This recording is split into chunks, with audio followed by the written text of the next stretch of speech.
कृष्ण उद्धव संवाद भी कहते हैं, उद्धव गीता भी कहते हैं, भागवत धर्म भी कहते हैं। नेक धीमो भैया, नेक धीमो। तो ये वैक्सीन है। इसके बाद आप दुनिया में खुले घूमिए, आप पर असर नहीं होगा। स्वामी विवेकानंद कैसी कैसी कहां व्यसनियों के बीच में भी गए हैं, स्त्रियों के बीच में भी गए हैं, विदेशों में भी गए हैं, कैसी कैसी परिस्थितियों में गए, लेकिन ज्ञान सब जगह से रक्षा करता था। और एक बात, जैसे एक होता है ना कि आप एक दवाई लेते हैं, उसके साथ में एक एंटीबायोटिक भी ले लीजिए, या फिर एक कई बार ऐसी दवाइयां होती हैं उसके साथ में एक सहायक दवाई दी जाती है। सहायक दवाई का मतलब क्या होता है, कई दवाइयां देने समय ये कहते हैं डॉक्टर कि इससे आपका पेट फूल सकता है, गैस हो सकती है, तो ये दवाई साथ में लेना है। ठीक वैसे ही ज्ञान तो मुख्य औषधि है, पर ज्ञान के साथ में सहायक औषधि भक्ति है।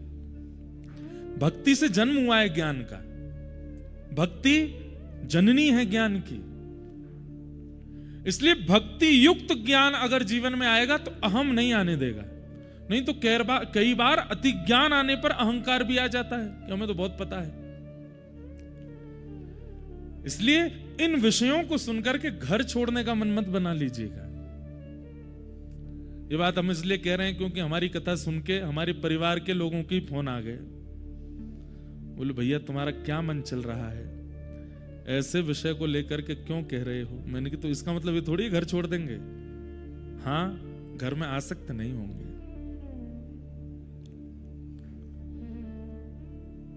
हम आपको अपने मन की बात बहुत बताना चाहते हैं पर हम स्तब्ध हो जाते हैं। बद्रीनाथ में आता हूं ना, मेरा यहां से जाने का मन नहीं करता। हम रहते वृंदावन में हैं, वृंदावन में सब करते हैं, वृंदावन के प्रति एक अलग प्रेम है, पर यह बात याद रखना, जिससे बहुत प्रेम हो ना उससे थोड़ी दूरी बना के ही रखो, प्रेम बना रहेगा। और वो ठाकुर जी करवा रहे हैं हमसे, क्योंकि हम कथाओं में रहते हैं तो वृंदावन से थोड़ा दूर तो रहते हैं, इसीलिए वृंदावन की याद, वृंदावन के रसिकों की चर्चा, वृंदावन की पद पदावली, वृंदावन की लीलाएं वो सहज ही कथा में इतनी सुंदर प्रस्तुत हो जाती हैं। क्यों? वृंदावन से वियोग है। यहां आते हैं तो यहां से जाने का मन नहीं होता, मन होता है कि यहीं रुक जाएं, यहीं डट जाएं, यहीं रहें। अच्छा, परिवर्तन कैसा हुआ? जब मैं पहली बार बद्रीनाथ आया तो मेरा मन केवल बद्रीनाथ भगवान के दर्शन में ही लगता था और मुझे कुछ देखने का इच्छा नहीं होती थी। दूसरी बार बद्रीनाथ आया तो श्री गंगा जी और बद्रीनाथ दोनों को देखने का मन होता। तीसरी बार जब आया तो सरस्वती जी माना में, उनको भी दर्शन का। मतलब हर बार, अब इस बार ये हुआ है, हम बद्री विशाल भगवान को तो एक बार देखते हैं, बस दूर से एक क्षण देखते हैं। पहले मैं 1.5 घंटे बैठता था मंदिर में, अब बस एक बार देखते हैं। और इच्छा होती है यहाँ संतों के पास बैठें, उनसे बात करें, यहाँ के रहने वाले, निवास करने वाले, यहाँ तप करने वाले महात्माओं के कैसे भी दर्शन हो जाएं। नित्य प्रार्थना करते हैं कि हम कहीं घूमने निकलें अकेले, कहीं पहाड़ पर, कहीं मार्ग में कोई महात्मा मिल जाए, कोई रसिक संत दिख जाए, कोई अवधूत मिल जाए, कोई भगवत प्राप्त सामने आ जाए, ये इच्छा होती है। ज्ञान यही करता है, ये भागवत धर्म ऐसी ही स्थिति करेगा। आप संसार छोड़ेंगे नहीं, पर पूर्ण रूप में उसमें रमेंगे भी नहीं, और ये अच्छा है।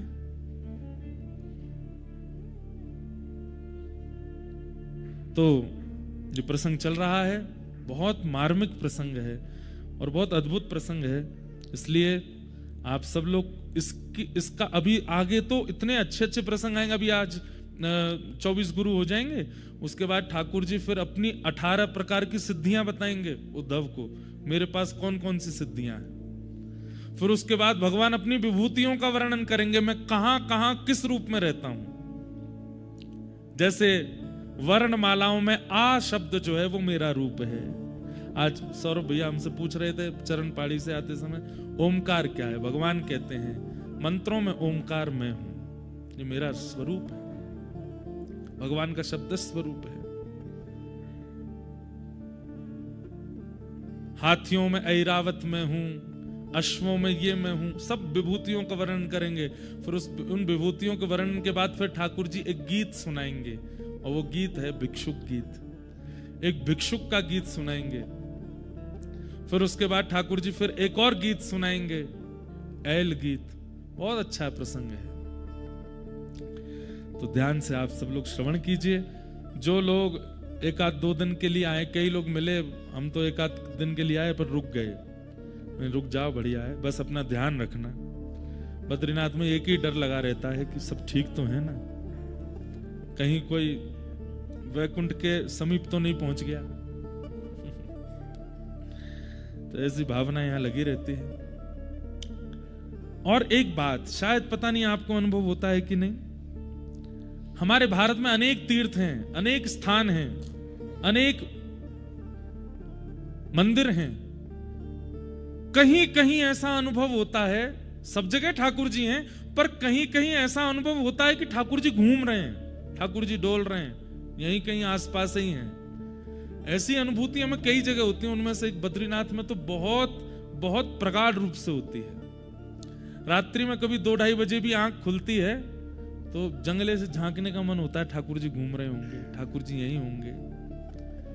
ऐसा यहां अनुभव होता रहता है कि ठाकुर जी यहां हैं, विचरण कर रहे हैं। सब जगह हैं, पर यहां हो गया श्री जगन्नाथपुरी में, द्वारिका में, श्रीरंगम में, और भी कई, श्रीनाथ द्वारा में, वृंदावन में, सब जगह नहीं होता, कहीं कहीं होता है कि ठाकुर जी घूम रहे हैं, ठाकुर जी विचरण कर रहे हैं। तो ऐसा ये बद्रीनाथ धाम है। कल कितने गुरुओं के विषय में हमने चर्चा की थी, बताओ कितने? 6। पढ़े लिखे बालक हो भाई सब रे, ध्यान से सुनते हो कथा।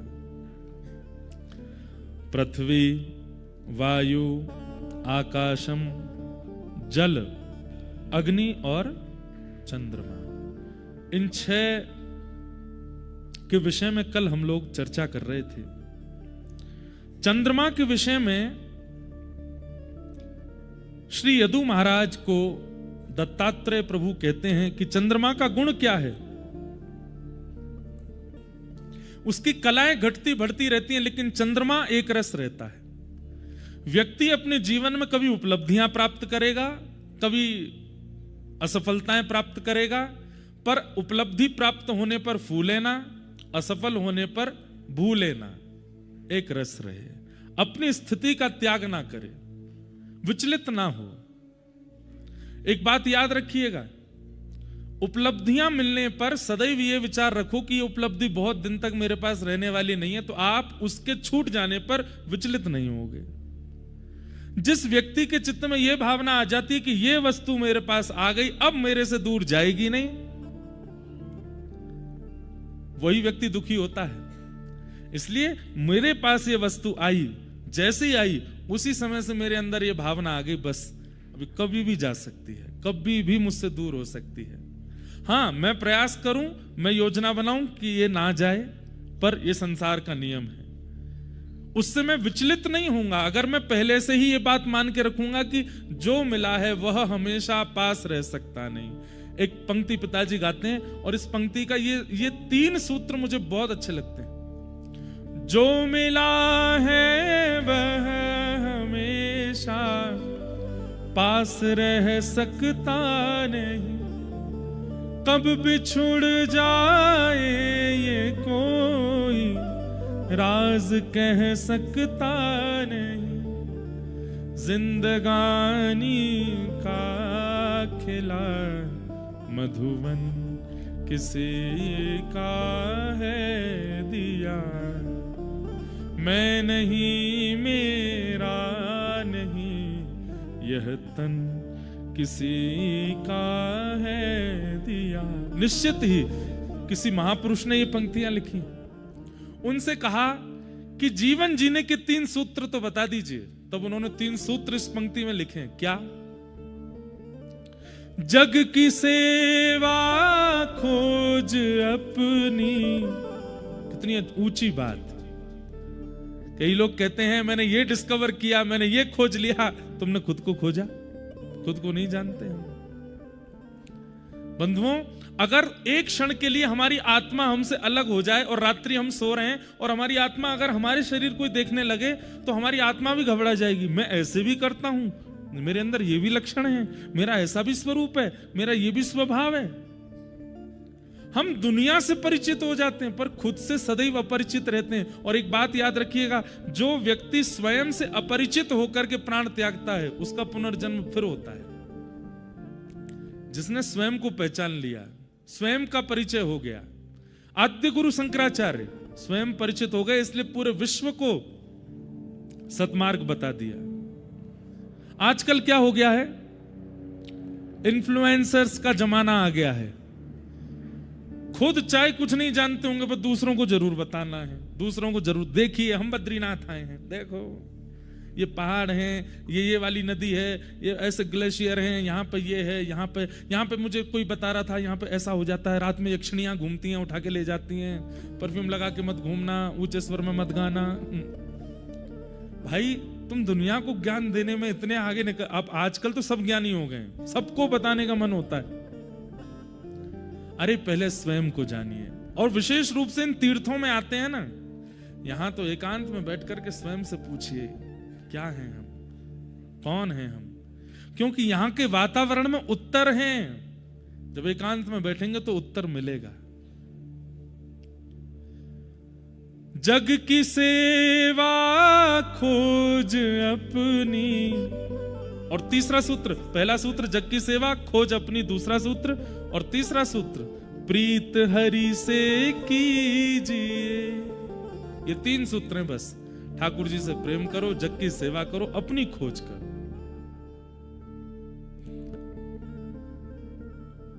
जिंदगी एक राज है, यह जान कर जी लीजिए। साधना के पथ पर साधन किसी का है दिया, मैं नहीं मेरा नहीं, यह तन किसी का है दिया। हम सत्य बताएं, हम आपको कथा नहीं सुनाते, हम स्वयं को सुनाते हैं। यहां पर कहने वाले पहले अध्ययन करेंगे, कथा में आने से पहले मौन रहेंगे, फिर यहां कथा सुनाते हैं स्वयं को। और कई चीजों का प्रयास करते हैं, हर चीज नहीं, मैं सबके लिए दावा नहीं देता, पर कई चीजों का प्रयास करते हैं अपनी व्यवस्था और अपनी अनुकूलता के अनुसार इंप्लीमेंट, जो कहा है वो मैं भी करूं, और अधिकतर करने का प्रयास करते हैं। इसीलिए युवाओं में बहुत परिवर्तन दिखता है, इसलिए सुनने वालों में परिवर्तन दिखता है। क्यों? क्योंकि स्वयं की खोज के साथ चल रहे हैं। चंद्रमा से मैंने क्या सीखा कि उसकी कलाएं घटती बढ़ती हैं पर वो एक रस रहता है। जिंदगी में चाहे जो मिले, जो बिछुड़ जाए, आप एक रस रहो। और वो तभी रह सकते हो कि मिलने वाली वस्तु के प्रति कभी अभिमान ना हो, सदैव ये भाव रहे कभी भी दूर जा सकता है। तो उसका बिछुड़ना आपको व्याकुल नहीं करेगा। हाँ, एक जगह ये भावना नहीं रखनी, ठाकुर जी और सदगुरु में ये कभी नहीं बिछुड़ेंगे, ये सदा मेरे रहेंगे, ये मुझसे कभी दूर नहीं जाएंगे। क्यों? सबसे बड़ी बात यह है कि गुरु और परमात्मा ये दोनों प्रत्यक्ष रूप में हैं ही नहीं। वो प्रत्यक्ष रूप में कभी कभी हमें मिलते हैं, कभी कभी हमें दिखते हैं, वो बात अलग है, पर अप्रत्यक्ष रूप से वो सदा हमारे साथ ही रहते हैं। गुरु का जब स्मरण करो, उनकी वाणी का स्मरण कर लो। ठाकुर जी का जब स्मरण करो, गुरु की वाणी से ठाकुर जी का स्मरण कर लो। उनकी स्मृति से व्याकुलता नहीं होती, इसलिए इनके प्रति ये भाव रखो, ये कभी नहीं दूर जाएंगे। एक बार मिल गए, एक बार हम ठाकुर जी के हो गए, ठाकुर जी हमारे हो गए, बस अब हम कभी बिछुड़ेंगे नहीं। बाकी ठाकुर जी को छोड़ संसार की हर वस्तु के प्रति मिलने पर यही भावना रखो, ये कभी भी जा सकती है, तो उसका जाना कष्ट नहीं देगा। हम चंद्रमा से ये सीखते हैं। राजन, और भी बहुत कुछ है चंद्रमा में। रात्रि की अंधियारी में भी सब सो रहे होते हैं पर चंद्रमा प्रसन्न मुद्रा में रहता है। कभी कभी ऐसा काल आता है सब व्यथित हैं, सब दुखी हैं, सब परेशान हैं, पर उस बीच में उस अव्यवस्था में भी अत्यंत प्रसन्नता चित्त में धारण करके जो बैठा है वो चंद्रमा है। चंद्रमा।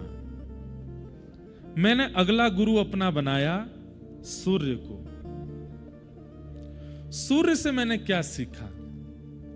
अब यहां पर एक बात देखेंगे आप, चंद्रमा पहला गुरु है और सूर्य उनके बाद आते हैं, जबकि सूर्य की प्रधानता हमारे यहां ज्यादा है, पर यहां पर दत्त भगवान ने चंद्रमा को पहले गुरु बनाया, सूर्य को बाद में बनाया। उसके पीछे कारण क्या है? सूर्य में थोड़ी तीक्ष्णता है। तीक्ष्णता मतलब थोड़ा तेज है, इसलिए चंद्रमा को पहले गुरु बनाया। वो थोड़े शीतल हैं, तेज नहीं है। अरे माताओं आके चुपचाप कथा सुन लो, पीछे तो अल्लाह कर रहे, बैठ जाओ, बैठा दो इनको। क्या बता रहा था मैं? हाँ, तो सूर्य में बैठ जाओ, बैठ जाओ, तीक्ष्णता नहीं होती। सब लोग इधर देखो, चंद्रमा तीक्ष्ण नहीं होता, सूर्य थोड़ा तीक्ष्ण होता है। पर सूर्य से हमें क्या, अब यहां पर यही बात तो रखनी है कि हमको गुरु क्या बनाना है, उनके अवगुणों का विचार नहीं करना है। उनके अवगुणों, अगर आप अवगुणों का विचार करोगे कभी दत्तात्रेय की तरह नहीं बन पाओगे। दत्तात्रेय कौन है? अवधूत, जो अवधूत है। तो दत्तात्रेय की तरह बनना है तो इसलिए दोष नहीं देखना है। सामने सूर्य आ जाए, चंद्र आ जाए, जो भी आ जाए, उसमें अभी आगे देखिएगा किन किन को गुरु बनाया है इन्होंने। तो सूर्य को गुरु बना करके मैंने क्या सीखा? सूर्य का एक बहुत अच्छा गुण है। क्या? सूर्य तपाते हैं और तपा करके जलाशय को पृथ्वी से उड़ाते हैं। चाहे मैला जल हो, चाहे कुचैला जल हो, चाहे नमकीन जल हो, चाहे मीठा जल हो, चाहे पर्वत का जल हो, चाहे कहीं का जल हो, समस्त जल को आकाश में ले जाते हैं। वो कैसा भी जल हो उसको स्वीकार करते हैं और उसको पवित्र करके पुनः प्रदान कर देते हैं। मतलब सूर्य से मैंने सीखा कि सामने वाले से आप जो कुछ भी ग्रहण करते हैं, आपका दायित्व बनता है उसने जो दिया उससे भी अधिक उसको करके उसको प्रदान कर दो। ये मैंने सूर्य से सीखा। कीचड़ का भी जल उड़ के जाता है आकाश में, बादल बनता है, लेकिन जब बरसता है तब कीचड़ नहीं बरसती, तब मीठा जल ही बरसता है, तब पवित्र जल ही बरसता है। सूर्य का कितना अच्छा गुण है, चाहे जैसी वस्तु उसको प्रदान कर दीजिए, चाहे वो जैसा आपसे लेगा, वो पवित्र करके ही उसे प्रदान करेगा। ये सूर्य से मैंने सीखा। सामने वाला अपनी क्षमता से प्रदान करता है, सामने वाला अपनी क्षमता आपके सामने प्रस्तुत करता है, उसकी क्षमता से अधिक बढ़कर के उसको प्रदान करो। ये मैंने सूर्य से सीखा। सूर्य का दूसरा लक्षण क्या है? अनेक पात्रों में जल भर के सूर्य की किरणों के नीचे रख दीजिए, अनेक सूर्य प्रकट हो जाएंगे। उन पात्रों में अनेक सूर्य दिखने लगेंगे, लेकिन मूल एक ही रहेगा। मूल तत्व अपना स्वरूप त्यागता नहीं है।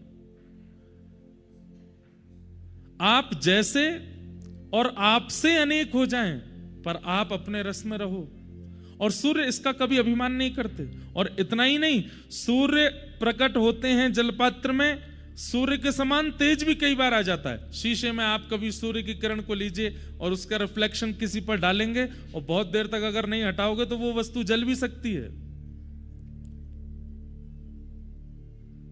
मध्य में कितने भी साधन आ जाएं, पर सूर्य एक ही रहता है। सूर्य का तीसरा लक्षण, अवकाश नहीं करते सूर्य। सभी देवताओं का अवकाश है, चंद्रमा का भी अवकाश होता है अमावस्या पर। एकमात्र सूर्य हैं हमारे समस्त देवी देवता मंडल में जिनका कभी अवकाश नहीं होता, और एक क्षण के लिए भी अवकाश नहीं होता। हम कहते हैं कि सूर्य ढल गया, सूर्य अस्त हो गया, नहीं, वो पृथ्वी के दूसरे कोने में फिर से उदय हो चुके हैं और वहां अस्त होने के बाद फिर यहां उदय हो चुके हैं। सूर्य का कभी अवकाश नहीं। जिस दिन से अपनी पदवी पर बैठे हैं सूर्य नारायण, उस दिन से आज तक एक क्षण के लिए भी अवकाश पर नहीं गए हैं। मतलब अपने कर्तव्यों से भागते नहीं है सूर्य। इसलिए सूर्य अभी आगे भिक्षुक गीत में भगवान बताएंगे पंचदेवों में किन किन की आराधना करनी चाहिए और सूर्य की आराधना कैसे करनी चाहिए। वो प्रसंग आगे आएगा, मैं तभी बताऊंगा। सूर्य की आराधना में भगवान उद्धव से कहते हैं, उद्धव अगर मेरा प्रत्यक्ष दर्शन करना है, अगर किसी को यह बात जाननी है कि भाई भगवान कहां है मुझे दिखा दो, तो तुम आकाश में सूर्य को देख लेना। वो प्रत्यक्ष मैं ही हूं, वो मैं ही हूं, वो मेरा ही स्वरूप। इसलिए सूर्य नारायण उनको कहा जाता है। तो सूर्य का तीसरा लक्षण क्या है? छुट्टी नहीं करते, वर्क फ्रॉम होम नहीं है उनका। यहां पे लोगों में मारा मारी चली है आजकल, बच्चों में। जब से कोविड आया वर्क फ्रॉम होम आ गया। अब तो कोविड चला भी गया तब भी वर्क फ्रॉम होम ले लेते हैं। मतलब पैसा पूरा मिलेगा, आराम भी पूरा मिलेगा। देखो, कथा सुनने के लिए, तीर्थ जाने के लिए, ठाकुर जी की सेवा करने के लिए, मनोरथ उत्सव करने के लिए कुछ करना पड़े चलेगा, पर अपने चैन सुख के लिए करना पड़े अच्छा नहीं है। वो सूर्य को जल अर्घ देने का अधिकार उन्हीं को है जो सूर्य के समान स्थिति रखते हैं। सूर्य कभी अवकाश नहीं करता। हमसे कई लोग बोलते हैं, व्यंग में भी बोल देते हैं। जैसे कई बार अभी गिरिराज जी में हमने किसी से कहा, अरे भाई थक जाते हैं थोड़ा, इसलिए लोगों से मिल नहीं पाते, लगातार कथाएं रहती हैं। तो हमको कोई बोले तो छोड़ क्यों नहीं देते कथा? इतनी कथाएं करने की जरूरत क्या है आपको? इतनी दक्षिणा क्यों ले रहे हो? अरे मैंने की भाई दक्षिणा के लिए कर रहे हैं हम कथा। लोगों के मन में ये भावना आ जाती है कि भाई 1 मिनट सांस नहीं ले रही है, यहां से वहां कथाएं करते जा रहे हैं, इनको भी लोभ है कथा। हाँ, कथा करने का हमको लोभ है, हम खुले मुंह से कह रहे हैं, हमको लोभ है। कथा कहे बिना हमारा मन नहीं लगता, पर इसमें अन्य भावनाएं मत रखो। और दूसरी बात ये, हम सूर्य की आराधना करते हैं, सूर्य भगवान भी अवकाश नहीं लेते, हम भी अवकाश नहीं लेते। और तीसरी बात, संसार के विषय वस्तु से अवकाश लेना चाहिए, भगवान के गुणानुवाद से अवकाश क्यों? उस दिन को मृतक मानिए, उस दिन को मृत्यु के समान मानिए जिस दिन ठाकुर जी का गुणगान ना होता हो, जिस दिन ठाकुर जी का चिंतन ना होता हो।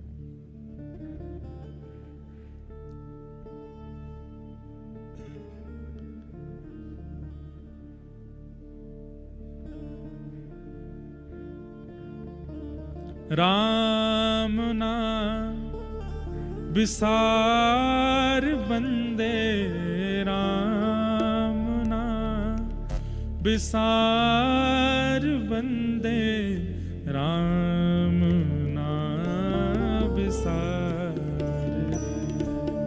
राम नाम विसार। गाइए, राम नाम विसार बंदे, राम नाम विसार बंदे, राम नाम विसार बंदे, राम नाम विसार बंदे, राम नाम विसार, राम नाम विसार। ये बद्रीनाथ है। और जगह हमारी कथा में कीर्तन भी ऐसे आते हैं नाचने वाले, यहाँ पे कीर्तन भजन भी ऐसे आएंगे, विरक्त वाले, शांति वाले, विश्राम वाले। बद्रीनाथ तपस्या कर रहे हैं यहाँ पे ठाकुर जी, स्थान का प्रभाव है। राम नाम विसार बंदे, राम नाम विसार बंदे, राम नाम विसार, राम नाम विसार।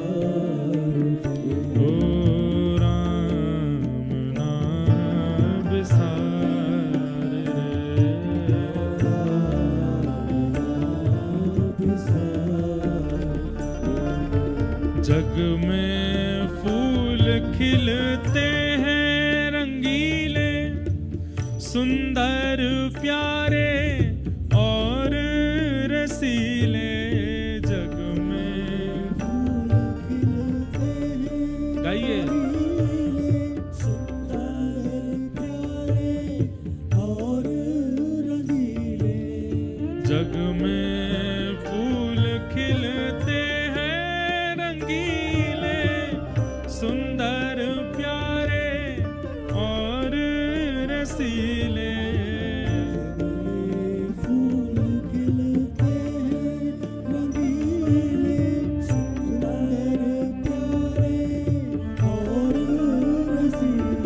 मत करना तू इनसे प्यार बंदे, मत करना तू इनसे प्यार बंदे। ओ मत करना तू इनसे प्यार बंदे, मत करना तू इनसे प्यार बंदे। यहाँ पर फूल किनको कहा जा रहा? फूल माने पुष्प तो हैं ही, पर यहाँ पर मूल रूप से पुष्प क्या है? कभी कोई पसंद आ गया, कभी कोई भाग गया, कभी किसी पे मन आ गया, कभी कोई रुचकर लग गया। ये मन में भाई छोटा सा जगह है, उसमें इतने सारे लोग मत बैठाया करो, उसमें इतनी सारी सामग्रियां मत भर दिया। अच्छा लगा, कभी कोई कपड़े अच्छे लगे, कभी कोई स्थान अच्छा लगा, कभी कोई भोजन अच्छा लगा। ये सुंदर सुंदर पुष्प हैं, ये रंगीले हैं, रसीले हैं, आकर्षक हैं, पर इनमें फंसना नहीं। मत करना तू इनसे प्यार बंदे, मत करना तू इनसे प्यार बंदे। ओ राम नाम बिसार रे, राम नाम बिसार, ओ राम नाम बिसार।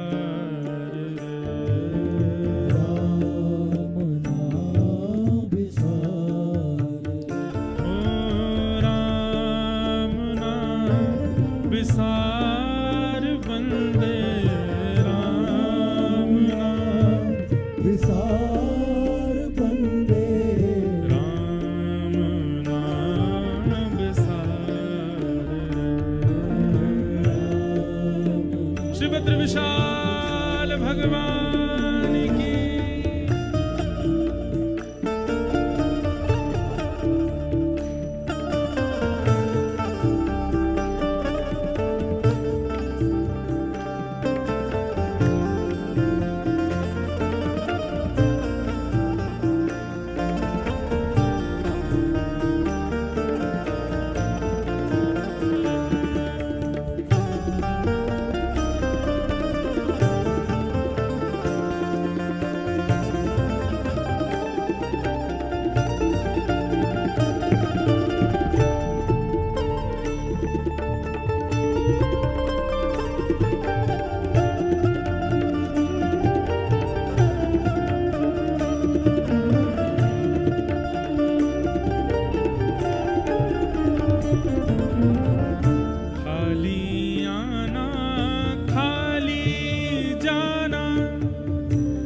जीवन का नहीं ठिकाना, खाली जाना इस जीवन का नहीं ठिकाना। खाली आना खाली जाना इस जीवन का नहीं ठिकाना।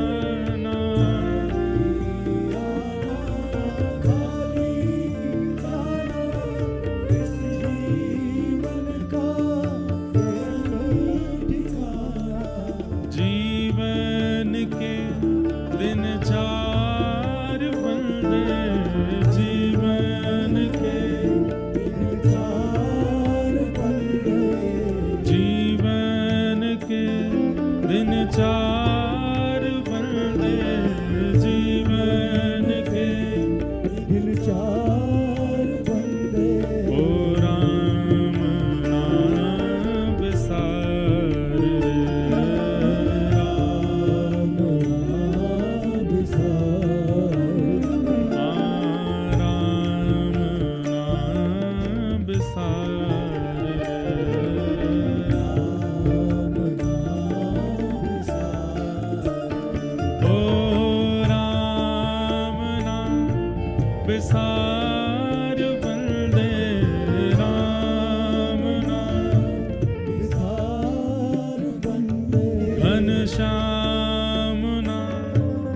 विसार मन में श्याम नाम विसार मन में, ओ राम नाम विसार, राम नाम विसार, ओ राम नाम विसार, राम नाम विसार। सूर्य से मैंने सीखा कि सूर्य अवकाश नहीं करते, और कम से कम भैया संसार के भावों में आप अवकाश ले लो, वर्क फ्रॉम होम ले लो, पर कम से कम अपने भजन में तो अवकाश कभी मत कीजिए। प्रतिदिन जिनका भी आप ध्यान करते हैं, जिनसे भी आपने गुरु ने आपको मिलाया है, जो भी आपके इष्ट हैं, जो भी आपके हृदय में वाणी पर विराजमान हो गए हैं, उनकी स्मृति में कभी अवकाश मत करो, नित्य उनको याद करो। ये मैंने सूर्य से सीखा। मैंने अपने गुरु सूर्य को बनाया और सूर्य से ये सब मैंने सीखा।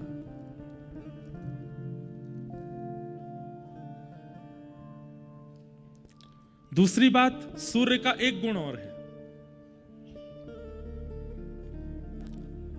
जरूरी नहीं है कि किसी के अति सामीप्य में जाकर के ही अपने तेजों में ज्ञान को प्रदान करना। कई बार हम लोगों के चित्त में यह आ जाता है कि हमारे सदगुरु हमसे दूर हैं, हम अपने कार्यों के कारण, गुरु अपने व्यस्तताओं के कारण हमसे दूर, हम अपने कार्यों के कारण उनसे दूर। और कई लोगों को इस बात का बहुत विरह रहता है कि बिना गुरु के हम कैसे रहें, हमारा मन ही नहीं लगता। मन होता है उनके पास रहें, उनके साथ रहें, उनको देखें, उनको। एक बात हमारी बहुत ध्यान से सुनिएगा, हमारे कितने दिन ऐसे निकलते हैं कि हम सूर्य को देखते तक नहीं है, पर सूर्य से जितनी हमारी कार्यों की पूर्ति होनी चाहिए वो सब होती है। कितनी बार ऐसा होता है कि हम सूर्य नारायण का दर्शन भी नहीं करते, उनकी ओर देखा भी नहीं होगा हमने, कितने कितने दिन निकल जाते हैं, लेकिन सूर्य से जो जो हमारी क्रियाओं की पूर्ति होनी है वो होती रहती है। फिर भी ऐसे ही गुरु शिष्य का संबंध है। अगर गुरु को देखने की ज्यादा इच्छा होती है, गुरु के पास बैठने की इच्छा होती है, गुरु के संग आने जाने, इन सब भावों की इच्छा होती है, कहीं ना कहीं शिष्यत्व में थोड़ी सी चूक है। आप केवल एक शरीर मात्र को ही गुरु क्यों मान रहे हैं? वाणी रूप से गुरु, प्रकाश रूप से आपके आसपास ही हैं, उनमें अनुभव करो, वो साथ ही हैं। उनके समीप जाना, उनको देखना, स्पर्श करना ये आवश्यक नहीं है। जैसे सूर्य, कितनी